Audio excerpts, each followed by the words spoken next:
Halo, kamu lagi dengerin pengalaman membaca buku dari para teman baca yang tersebar di seluruh Indonesia di channel YouTube Resensi Buku.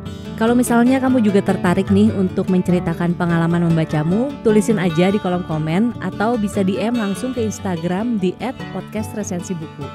Selamat mendengarkan.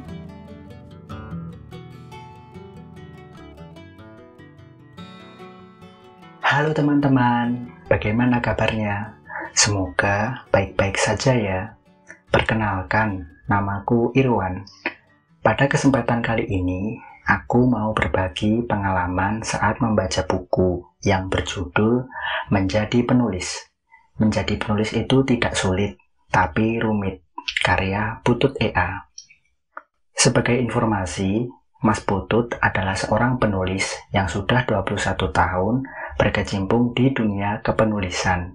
Sekarang ini, beliau dikenal sebagai Kepala Suku Mojo, sebuah media online ringan dengan slogan sedikit nakal, banyak akal, yang isinya soal isu sosial, budaya, dan politik, yang dikemas dengan diksi-diksi jenaka serta menyegarkan.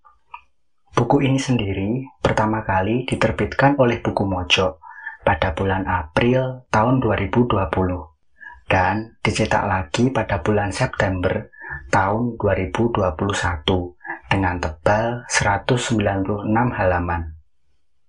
Menurutku, desain buku ini elegan dan minimalis, didominasi oleh warna hitam dengan aksen warna emas serta putih pada bagian judul dan sinopsisnya. Pada sampul bagian belakang terdapat keterangan bahwa buku ini termasuk dalam jenis self-improvement dan dapat dibaca oleh teman-teman yang sudah berusia di atas 15 tahun. Selain karena ditulis oleh seorang penulis kawakan, alasanku tertarik buat baca buku ini karena judulnya yang agak nyeleneh. Nggak seperti buku sejenis pada umumnya yang memotivasi, buku ini justru mematahkan motivasi itu dengan tambahan kata rumit di belakangnya. Realitas soal kerumitan-kerumitan ini dijelaskan oleh Mas Putut di halaman 90. Bahwa untuk menjadi penulis itu nggak semudah yang dibayangkan loh. Ada banyak faktor yang mesti dipertimbangkan dalam menulis, seperti teknik, penguasaan konten, sensor estetik, serta pemahaman soal politically correct. Dalam buku ini terdapat 46 tema yang berisi tips dan trik untuk menjadi penulis berdasarkan pengalaman beliau. Diawali dengan tema tentang pilihan, yang isinya soal renungan pilihan hidup untuk menjadi seorang penulis. Naskah ini pernah dibacakan oleh Mas Putut saat pidato dalam penganugerahan Pengalembahan Kampung Buku Jogja 2017 dan ditutup dengan tema Penulis Juga Butuh Modal. Isinya soal renungan Mas Putut yang berkeinginan untuk istirahat dari aktivitas menulis buku. Sama seperti orang pada umumnya, Mas Putut juga merasa lelah dengan rutinitasnya menjadi seorang penulis. Maka dari itu, beliau memilih untuk jeda sejenak. Meskipun begitu, Mas Putut tidak akan berhenti untuk menerbitkan buku. Sebab beliau punya banyak cadangan naskah yang siap untuk dicetak. Nah, tema-tema semacam ini dibahas secara ringkas dan dituliskan dengan bahasa yang ringan, sehingga mudah untuk dipahami.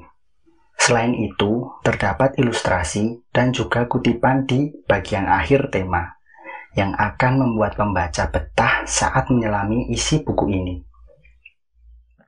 Salah satu kutipan yang menarik bagiku ada di halaman 161. Bunyinya seperti ini. Hadapi saja layar tulis Anda. Jangan tinggalkan, tatap, dan baca lagi. Biarkan 10 menit berlalu, 20 menit, 30 menit, biasanya tidak sampai 1 jam, akan menemukan jalan keluar. Makin sering menghadapi itu, durasi kebuntuan makin pendek. Percayalah. Nah, Aku merasa kutipan ini relate dengan kondisiku sekarang ini. Karena kebetulan aku sedang mengerjakan skripsi dan seringkali merasa buntu untuk menulis. Secara keseluruhan, buku ini cocok dibaca oleh teman-teman yang ingin menjadi penulis ataupun tertarik dengan dunia kepenulisan. Buat teman-teman yang penasaran dengan isi lengkapnya, dapat membeli buku ini melalui toko online buku Mojok ataupun toko buku lainnya. Ingat, untuk tetap membeli buku original, lebih baik pinjam daripada membeli bajakan. Terima kasih telah mendengarkan celotehanku soal buku karya Mas Putut ini. Sampai jumpa di lain kesempatan.